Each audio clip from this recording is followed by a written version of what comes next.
स्वागत है आपका इंडिया की बात में। मैं अभिसार शर्मा और मेरे साथ आज हैं भाषा और प्रज्ञा। और आज आपके सामने तीन मुद्दे होंगे, तीन ज्वलंत मुद्दे। राम मंदिर पर सियासत, 4 शंकराचार्य कर रहे हैं राम मंदिर के उद्घाटन का बहिष्कार। साथ ही कांग्रेस और समाजवादी पार्टी ने भी कह दिया है कि नहीं जाएंगे हम। मुद्दा नंबर 2, क्या बिल्किस बानो को आखिरी इंसाफ मिल गया है? सामने आ रहा है महिला सम्मान को लेकर बीजेपी का चाल, चरित्र और चेहरा। और मुद्दा नंबर 3 जो आपके सामने हम लेकर आ रहे हैं कि मालदीव को लेकर भारत के लिए एक नया कूटनीतिक संकट, इसकी हम चर्चा करेंगे। मगर हम शुरुआत यहां पर करने जा रहे हैं राम मंदिर पर जो चल रही है सियासत। यह बात तय हो गई है कि 22 जनवरी को जब राम मंदिर का उद्घाटन होगा तो उसका मकसद, सबसे बड़ा मकसद, सिर्फ प्रधानमंत्री नरेंद्र मोदी का महिमा मंडन, विपक्ष को लगातार गाली देना और भाजपा के लिए वोट बटोरने का एक और मौका। मगर दूसरी तरफ 4 शंकराचार्य ने इस मौके का बहिष्कार किया है। मीडिया उसकी चर्चा नहीं कर रहा है। कांग्रेस और समाजवादी पार्टी भी कह रही कि हम नहीं जाएंगे क्योंकि यह एक राजनीतिक मंच बनकर रह गया है। एक ज्वलंत मुद्दा। क्या है इस मुद्दे का पंच? शुरुआत करेंगे हम भाषा के साथ। अभिसार, एक बात बिल्कुल साफ है कि चाहे शंकराचार्य हो या कांग्रेस और समाजवादी पार्टी का स्टैंड, दोनों ने ही बहुत बोल्ड और डियरिंग स्टैंड लिया है। और दोनों ही पक्ष, एक तरफ धर्म और एक तरफ विपक्ष की राजनीति, इन्होंने तकरीबन ये ऐलान कर दिया है कि यह चुनावी प्रोपेगेंडा है। जिस तरह से अर्धनिर्मित मंदिर में यह सारा का सारा हंगामा खड़ा किया जा रहा है, यह धर्म अनुरूप नहीं और ये राजनीति अनुरूप नहीं, तो डेयरिंग और बोल्ड स्टेप है जिसका असर पड़ना चाहिए। अभिसार, क्या है इस पे आपका पंच? इस मुद्दे पर सबसे हास्यास्पद है जिस तरह से गोदी मीडिया इसे कवर कर रहा है। 4 शंकराचार्य धर्म का मुद्दा उठा रहे हैं मगर उनकी वाणी को पूरी तरह से जो है बॉयकॉट कर दिया है, ब्लैकआउट कर दिया गया है। क्या वो भी धर्म विरोधी हैं? क्या वो भी हिंदू विरोधी हैं? मगर इनका फोकस साफ है, विपक्ष को गाली दो और मोदी मोदी मोदी करते रहो। प्रज्ञा, क्या है इस मुद्दे का पंच? अभिसार, मेरा मानना है कि राम भक्तों का, भगवान में आस्था रखने वालों का भी विभाजन हो गया है और ये कहते कहते हुआ है कि सब भगवा ध्वज के नीचे एक छोर पर हैं। भाषा, कितनी अजीबोगरीब बात है यहां पर कि भाई वो 4 शंकराचार्य एक बहुत वाजिब मुद्दा उठा रहे हैं। अधूरा मंदिर, मुश्किल से 30 से 40% उसका निर्माण हुआ है। अधूरा मंदिर और वो मुद्दा उठा रहे हैं वहां पर। आप उस पर बहस करना बहुत दूर की बात है, आपने उन्हें टोटली ब्लैकआउट उनका कर दिया है। और वही मुद्दा जब कांग्रेस उठा रही है तो उसे धर्म विरोधी बताया जा रहा है। तो क्या इस गोदी मीडिया की निगाह में हमारे शंकराचार्य भी धर्म विरोधी हैं? देखिए, अब इतनी बड़ी पावर तो गोदी मीडिया के पास नहीं आई है अभी तक। पता नहीं 24 के बाद क्या आलम होगा कि वो सीधे सीधे कह सकें कि शंकराचार्य भी दरअसल एंटी हिंदू हैं या एंटी मोदी हैं।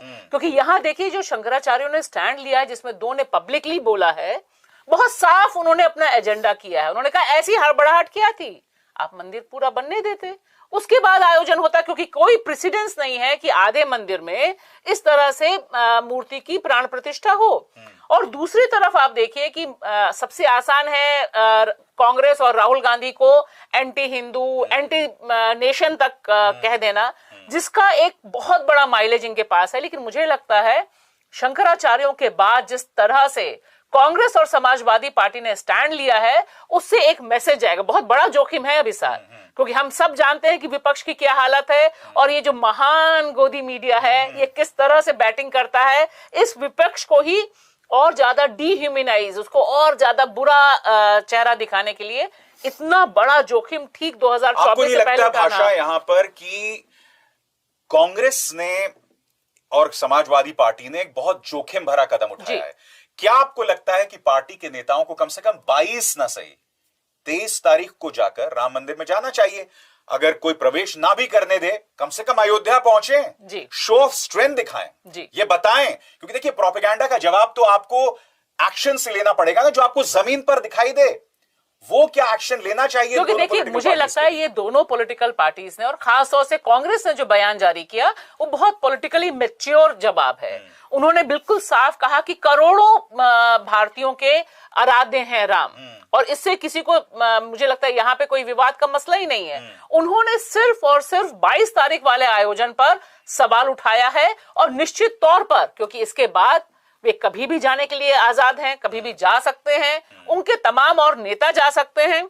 और मुझे लगता है आप जो कह रहे हैं, अगर कांग्रेस के नेता सुन रहे हैं तो अगर उनके दिमाग में ना भी आया है तो उनको ये इम्प्लीमेंट करना चाहिए। मुझे ऐसा लगता है लेकिन तब भी अभिसार, मैं ये 100% आपके इस प्लेटफॉर्म से कह सकती हूँ, न्यूज क्लिक के प्लेटफॉर्म से, सब कुछ कर भी लेंगे तो भी जो गोदी मीडिया द ग्रेट है वो यही बताएगा कि राहुल गांधी, सोनिया गांधी, मल्लिकार्जुन खड़गे, यह सब दरअसल एंटी हिंदू खेमे के गोदी मीडिया को तो प्रज्ञा इस कदर हास्यास्पद खेल चल रहा है। आप लगातार गाली दे रहे हैं। मैंने मुकेश अंबानी के न्यूज चैनल में देखा, उनका जो पत्रकार है वो कह रहा था क्या आप मस्जिद के उद्घाटन में जाएंगे, मंदिर के उद्घाटन में? देखिए खेल किस तरह से खेला जा रहा है। मंदिर बना मस्जिद जा रहा है, जो मस्जिद अभी वजूद में ही नहीं है उसकी कोई बात ही नहीं कर रहा है उसकी बात। मगर दूसरी तरफ 4 शंकराचार्य वो मुद्दे उठा रहे हैं और बहुत ही सलीके से उठा रहे हैं। देखिए आपका धर्म, धार्मिक अनुष्ठान में विश्वास ना, वो एक अलग मुद्दा है, मगर धर्म के लिहाज से वो मुद्दे उठा रहे हैं कि भाई आपने राम भक्तों को बांट दिया, जिसका जिक्र आपने अपने पंच में किया। दूसरी तरफ एक आधा अधूरा मंदिर, उसकी प्राण प्रतिष्ठा, इसको लेकर हमारे पुराणों में, हमारे शास्त्रों में इसका बाकायदा जिक्र है। गोदी मीडिया उसकी चर्चा बिल्कुल नहीं कर रहा है। जी, तरह तरह की चीजें हैं जो धार्मिक स्तर पे की जाती हैं, जिनको तोड़ा मरोड़ा जा रहा है। इस बार सरकार ने जिस तरह से उद्घाटन के लिए पूरी तैयारी करी है, सरकारी खर्चा भी हो रहा है इसमें, तो ये हमने पहले भी इस पे चर्चा की अभिसार की क्या एक जब मस्जिद तैयार होगी तो क्या सरकार इसका आधा भी अटेंशन उसको देगी, आधा भी ध्यान उस पर दिया जाएगा? इसलिए नहीं कि हमने हिंदुओं के लिए भी किया, मुसलमानों के लिए भी किया, सेक्युलरिज्म के किसी बात को लेके, इसलिए कि सुप्रीम कोर्ट का ऑर्डर है जिसके पालन करते करते आज 1991 से देश यहाँ आ गया है। तो ये सारे सवाल, इनका जवाब कौन देगा? ये विपक्ष को अगर जाना है किसी इंडिविजुअल नेता को मंदिर पे तो जाए ना जाए, इसमें कांग्रेस पार्टी ने कुछ नहीं कहा है, लेकिन जो सरकार से सवाल उनको पूछने चाहिए, क्या वो सवाल पूछते रहेंगे? ये विपक्ष का भी काम है ना कि वो एक नैरेटिव तैयार करे जिसको मीडिया पकड़े। मुझे ऐसा लगता है विपक्ष से कहीं ज्यादा इस मुद्दे पर वाजिब जो सवाल हैं वो कुछ शंकराचार्य उठा रहे हैं। मसलन अगर आप अभी मुक्तेश्वर आनंद सरस्वती को देखें, वो इस बात को लेकर नाराज हैं कि किस तरह से श्री राम जन्मभूमि तीर्थ ट्रस्ट की जो महासचिव हैं चंपत राय, वो कह रहे हैं ये आयोजन सिर्फ रामानंद संप्रदाय का है। वो कह रहे हैं मतलब अब आपने राम भक्तों को बांट दिया। और सबसे बड़ी बात, जब आप चंदा इकट्ठा कर रहे थे तब तो आप ये नहीं कह रहे थे कि आयोजन रामानंद संप्रदाय को लेकर है। और जिस संप्रदाय का आप बता रहे हैं उस संप्रदाय के लोग भी नहीं है। उन्होंने कहा कि आप हट जाइए, तमाम लोग हट जाइए और खाली बहुत वाजिब बात है। क्यों नहीं भाजपा के सांसद इस्तीफा देते? नृपेंद्र मिश्रा वहां क्या कर रहे हैं? ये तमाम मुद्दे होने चाहिए। नृपेंद्र मिश्रा कौन से संप्रदाय के हैं? जी। चंपत राय कहाँ के हैं? बल्कि उन्होंने हाल ही में एक इंटरव्यू दिया है मिश्रा साहब ने, जिसमें उन्होंने कहा है कि अभी तक जो मंदिर के उद्घाटन की जो परंपरागत जो सारी चीजें होंगी, जो प्राण प्रतिष्ठा होगी, उसके जो रिचुअल्स हैं, ऐसे कुछ लोग हैं भारत में जिनकी धार्मिक आस्था अब उस स्तर पे नहीं पहुंची जो प्राण प्रतिष्ठा कर रहे हैं। तो एक तरह से आप कौन से ऑर्डर की बात करें, ना रामानंद ना कोई और, आप बात कर रहे हैं कहीं ना कहीं ब्राह्मणिज्म की ना, जो कि गलत है। नहीं, ब्राह्मणिज्म में भी वो अपनी तरह का ब्राह्मणिज्म की बात कर रहे हैं, अपनी तरह की। क्योंकि देखिए यहाँ तो वो राम है जो हाथ पकड़ के मोदी जी उनको अंदर ले जा रहे हैं। बिल्कुल जी, यहाँ पे वो राम नहीं है जो करोड़ों लोगों के आराध्य हैं। हमारे यहाँ वे राम है जो उनको लग रहा है कि उनकी उंगली पकड़ के उनको टेंट से लेकर घर तक बैठाया, तो बड़ा चेहरा और बड़ा जो फोटो भी आपको दिखाई दे रहा है, राम से बड़े चेहरे तो मोदी जी हैं इस पूरे आयोजन में। अगर हम एक पंक्ति में इस सेगमेंट की चर्चा को समाप्त करें तो ये जो सारी बहस है, ये जो सारी कवायद है, उसका सिर्फ एक परिणाम है, प्रधानमंत्री नरेंद्र मोदी का महिमा मंडन। ना वो अडवाणी दिखाई दे वहां पर, ना कोई और मुख्यमंत्री वहां दिखाई दे। मुख्यमंत्री आदित्यनाथ वहां होंगे मगर एज एन आफ्टर थॉट वहां पर बुलाए गए हैं वो, ठीक है। इसके अलावा अगर विपक्ष के नेता कोई पहुंच जाए तो उसको एक किस्म का उसको भी एक निहायत ही डिमीनिंग ढंग से पेश किया जाए, सारी कोशिश वही है। सारे देखिए, ये हिसाब देखिए, लाल कृष्ण आडवाणी को कहा कि आप भाई बुजुर्ग हो गए, आप साइड हो जाइए, लेकिन वहीं पर देवगौड़ा जी को बुलाया गया जो 90 साल के हैं। तो ये जो सारी पॉलिटिक्स है कि राम मंदिर आंदोलन जो भारत में चला, भारतीय जनता पार्टी इस स्थिति पे जो पहुंची, उसको लाने वाले लोग तो आपने साइड कर दिए, क्योंकि इस पूरे आयोजन में सिर्फ और सिर्फ, जैसा हम सब जान रहे हैं, देख रहे हैं, देश की राजधानी दिल्ली हो या कहीं पर भी, चेहरा सिर्फ एक है अभिसार, वो है प्रधानमंत्री नरेंद्र मोदी। वही तारणहार हैं, वही दरअसल राम मंदिर का सारा क्रेडिट अपने कंधों पर ही ले जा रहे हैं। योगी जी को तो बाद में उन्होंने एंट्री दे दी है। बिल्कुल दोस्तों, अब हम रुक करेंगे आज के दूसरे अहम मुद्दे का, जो कि बहुत ही जरूरी है। बिल्किस बानो को आखिरकार सुप्रीम कोर्ट से इंसाफ की एक उम्मीद दिखी। मैं संपूर्ण इंसाफ क्यों नहीं कह रहा हूं दोस्तों, 11 लोग जो कि उसके साथ दुष्कर्म करने के लिए जिम्मेदार थे, उसकी 3 साल की बच्ची का सिर जमीन पर दे मारा था, उसके परिवार के कई सदस्यों को मौत के घाट उतार दिया था, उन 11 लोगों को जब रिहा किया गया था, वो भी तब जब प्रधानमंत्री 15 अगस्त पर महिला सम्मान की बात कर रहे थे। जब उन्हें रिहा किया गया था तो उन्हें माला पहनाई गई थी। सीके राहुल जी याद है आपको, गोधरा के विधायक, वो कह रहे थे कि भाई ब्राह्मण तो बहुत संस्कारी होते हैं और वो ऐसी हरकतें नहीं करते हैं। अब सुप्रीम कोर्ट ने कहा ये वापस 11 लोग जो हैं जेल जाएंगे। ये मामला कहीं ना कहीं बता रहा है भाजपा का चाल चरित्र चेहरा भी। क्या है इस मुद्दे का पंच, बताएं प्रज्ञा। अभिसार, मेरा मानना है कि अभी भी बिल्किस बानो के भविष्य में एक अनसर्टेनिटी है, एक अनिश्चितता है, जो कि बहुत अजीबोगरीब चीज है, क्योंकि उन्हें जस्टिस भी मिला है। तो ये सवाल पैदा होता है कि एक महिला को बार बार एक ही केस में कितनी बार न्याय की गुहार लगानी पड़ेगी। भाषा, क्या है इस मुद्दे पर आपका पंच? अभिसार, बिल्किस सबसे बड़ा चेहरा है जो याद दिलाती है कि 2002 में जब मोदी जी मुख्यमंत्री थे तब कितना बड़ा अन्याय हुआ था, और उस अन्याय के खिलाफ लड़ने का 22 साल का जो पूरा का पूरा लेखा जोखा है, वह आज की तारीख में बता रहा है कि गुजरात का तथाकथित विकास मॉडल बलात्कारियों और हत्यारों के पक्ष में खड़ा है। अमृत काल में 11 लोगों को छूट देना, और जिसे सुप्रीम कोर्ट ने कहा यह फ्रॉड है, दरअसल यह फ्रॉड तमाम भारतीय महिलाओं के साथ किया गया फ्रॉड है। अभिसार, क्या है इस पे आपका पंच? बिल्किस कह रही हैं कि वो अब जाकर सांस ले सकती हैं, मगर मैं उनसे कहना चाहूंगा नहीं मेरी बहन, अभी तुम्हारी लड़ाई बहुत लंबी है, क्योंकि अब भी भाजपा जो है वो उन 11 लोगों को राहत देने की कोशिश कर सकती है।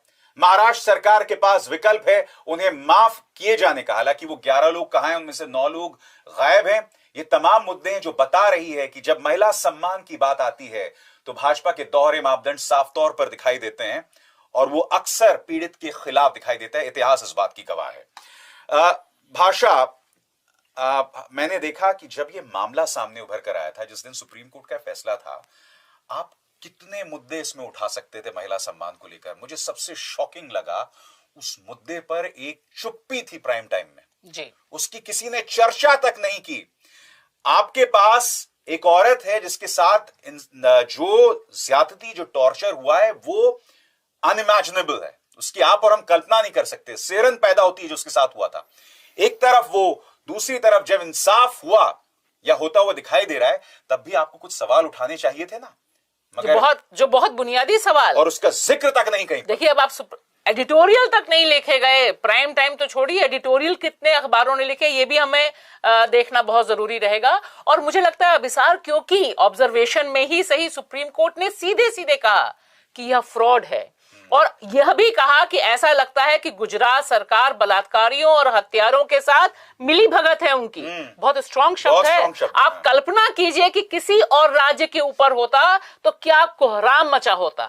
लेकिन बहुत डेलिब्रेट है, क्योंकि बिल्किस ऐसा चेहरा है जिनको ना तो मोदी जी देखना चाहते हैं, क्योंकि याद आती है 2002 की, और जब मोदी जी नहीं देखना चाहते हैं तो उनके चहेते जो तमाम एंकर्स हैं, जिसमें महिला एंकर्स भी, बहुत दुख की बात है कि वो लोग, तमाम लोग जरा जरा सी बातों पे आंसू बहाते हैं। यहां पर वे लगातार चुप हैं, क्योंकि बिल्किस सिर्फ लड़ाई नहीं, वो हौसला भी है। वो बताती है कि इंडियन वुमेन में भारतीय महिला में कितना रेजिस्टेंस है, इंसाफ के बिना कुछ चाहेगी नहीं। और देखिए अंकिता भंडारी, उनकी मां ने नाम ले लिया कि किस तरह से आरएसएस का एक नेता और बीजेपी का जो महामंत्री है वो शामिल था उनकी बेटी के सारे साथ जो हुआ। तो ये एक सीरीज बहुत लंबी है, लेकिन विनेश फोगाट ने, जो महिला पहलवान है, उन्होंने जो बयान दिया, देखिए वो भी मीडिया में नहीं आया। उन्होंने कहा बिल्किस से हमें हौसला मिलता है, हम आपके साथ हैं। यानी तमाम महिलाएं, अब पिछले 10 सालों में ऐसी महिलाओं की संख्या बहुत ज्यादा है। हाथरस की बेटी आज भी इंतजार कर रही है। नाइंसाफी है।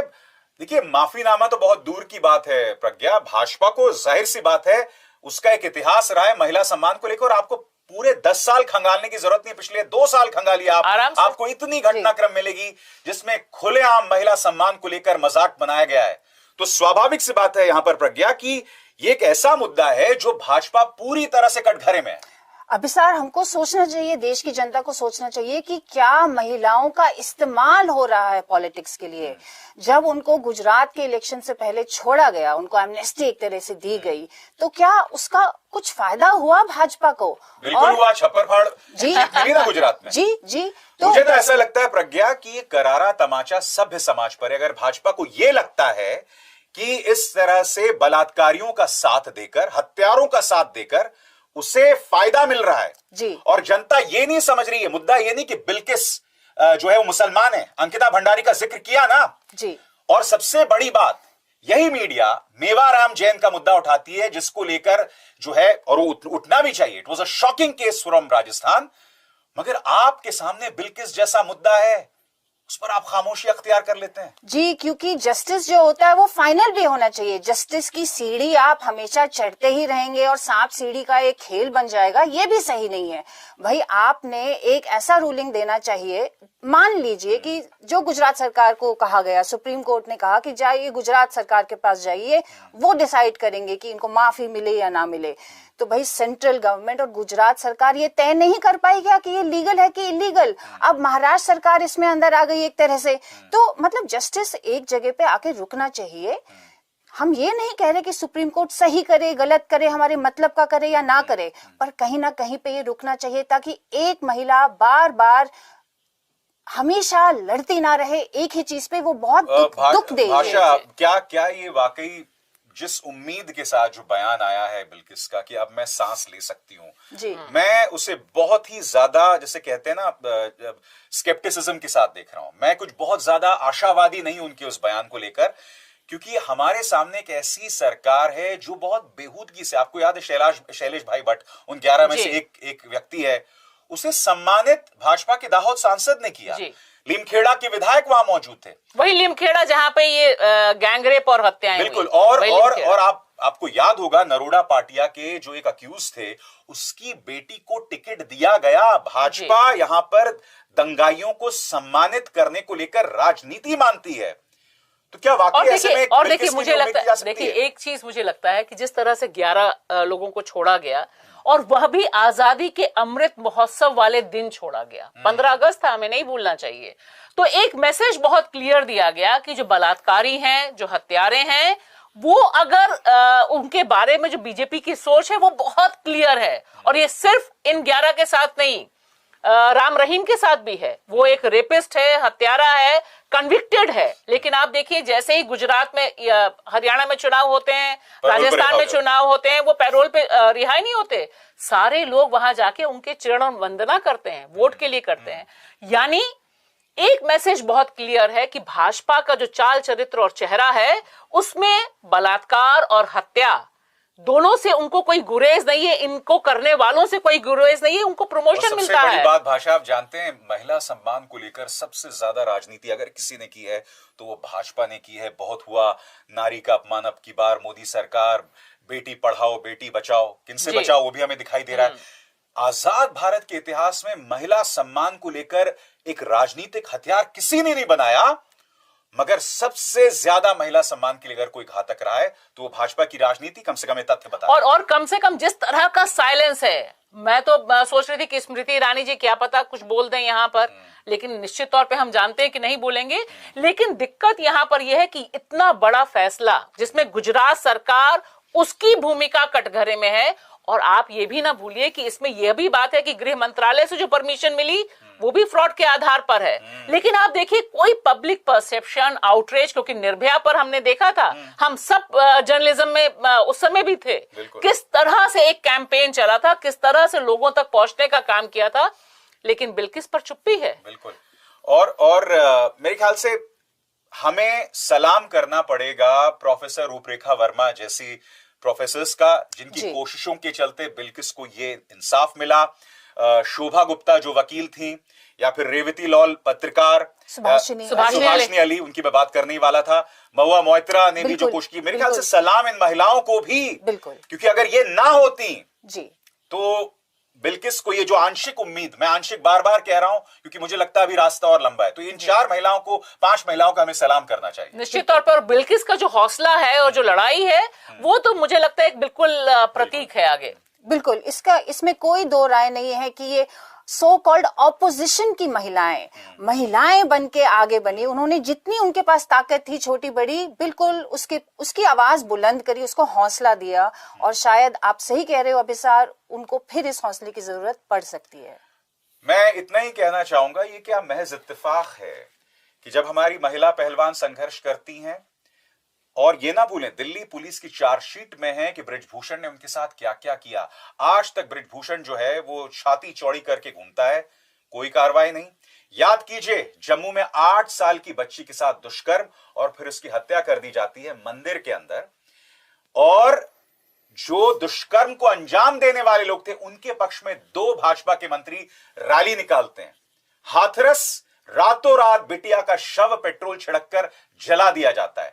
ये ढेरों मिसाल हैं। राम रहीम को पैरोल, ये इत्तेफाक थोड़ा ना हो सकता है। और ये ना सोचें कि हर मामले में पीड़ित मुसलमान है इसलिए ऐसा किया जा रहा है, नहीं। अगर अत्याचारी भाजपा से हो तो ये मायने नहीं रखता कि पीड़ित कहां का है। आपको नतमस्तक होना पड़ेगा इस विचारधारा के सामने, तभी आपको इंसाफ मिलेगा, और तभी शायद ना मिले। अब हम रुख करना चाहेंगे अपने तीसरे मुद्दे का, और वो है भारत और मालदीव में कूटनीतिक संकट। प्रधानमंत्री नरेंद्र मोदी लक्षद्वीप जाते हैं, कुछ फोटोज खिंचवाते हैं, और उसके ऊपर आपको याद होगा कि किस तरह से मालदीव के एक मंत्री अभद्र टिप्पणी करती हैं, जिसकी कड़े शब्दों में आलोचना की जानी चाहिए। 3 मंत्रियों को पद से हटा भी दिया जाता है, यानी कि भारत की तरफ से जो एक प्रतिक्रिया थी उसके चलते ही हुआ।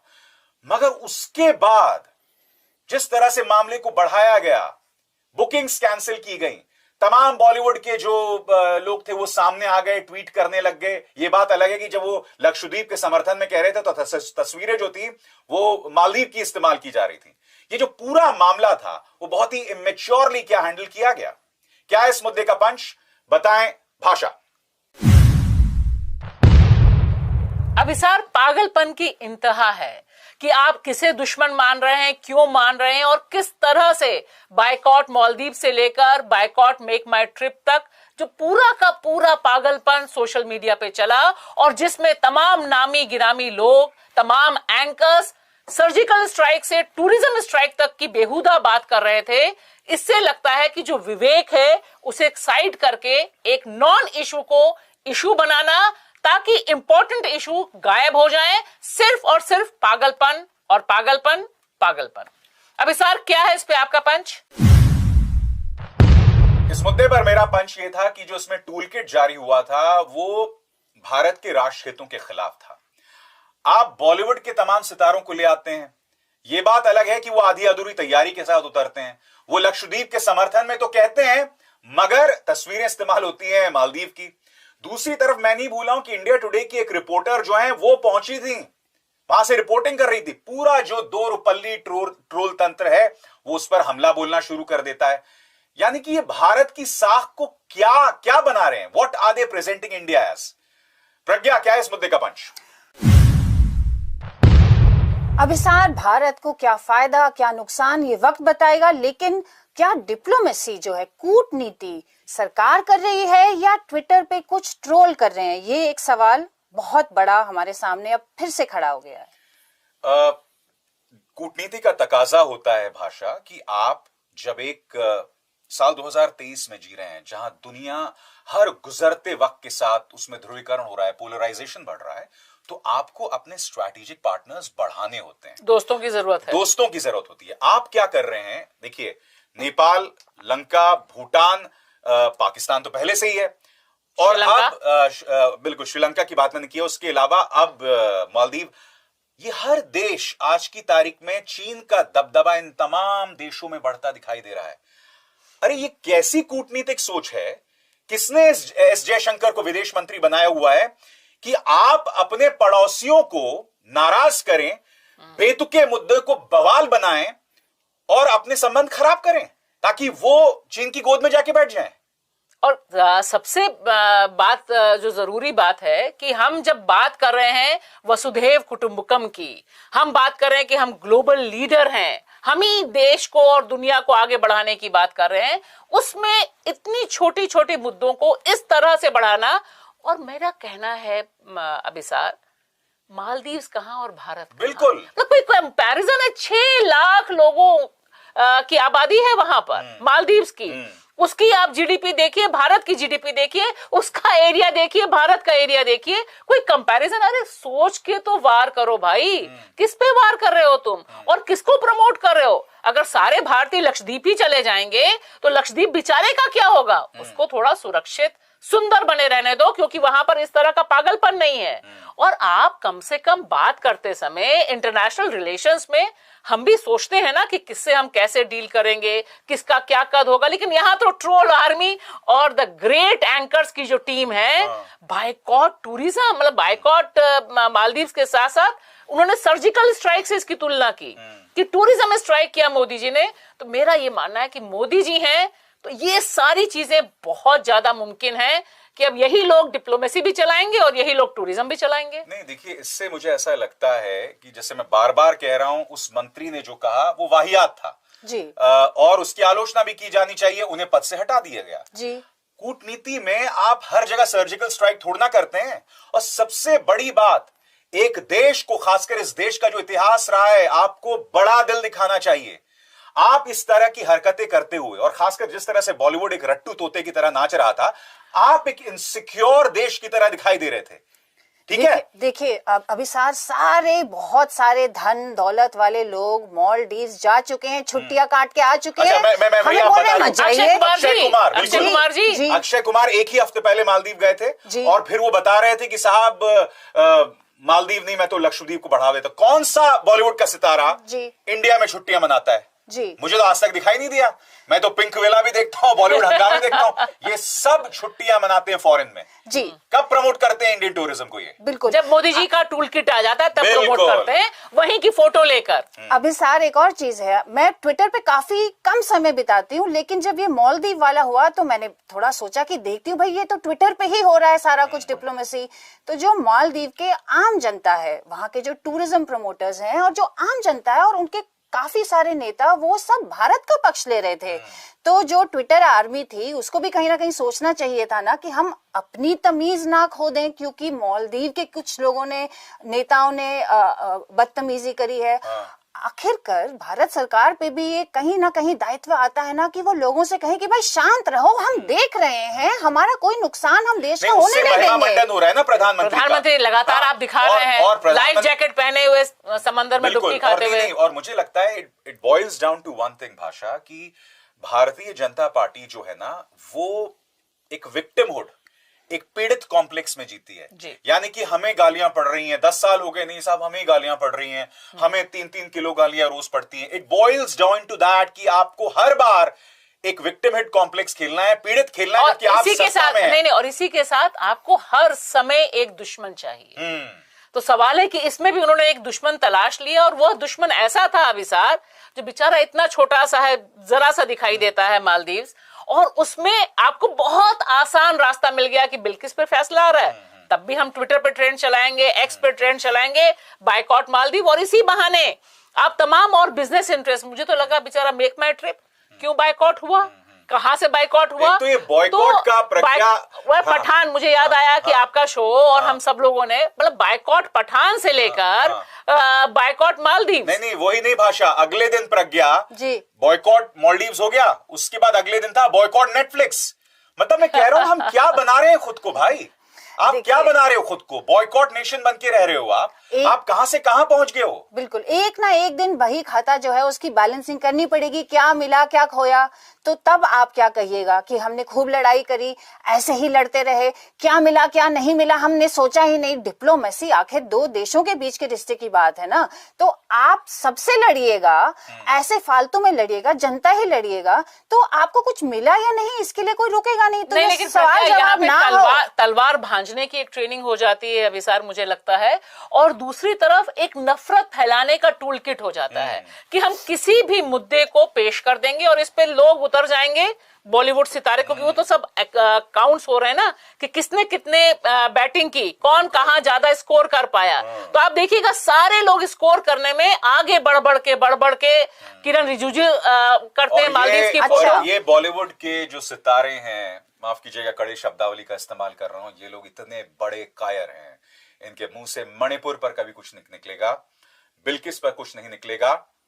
महिला पहलवान जब संघर्ष कर रही हैं तो क्रिकेट के सबसे बड़े भगवान, एकमात्र भगवान सचिन तेंदुलकर, उनके मुंह से कुछ नहीं निकलेगा, जो अपने आप में बहुत ज्यादा शर्मनाक है। चलिए, बहुत बहुत शुक्रिया आपका प्रज्ञा और भाषा इस चर्चा में शरीक होने के लिए। इंडिया की बात में बस इतना ही। अभिसार शर्मा को दीजिए इजाजत। नमस्कार।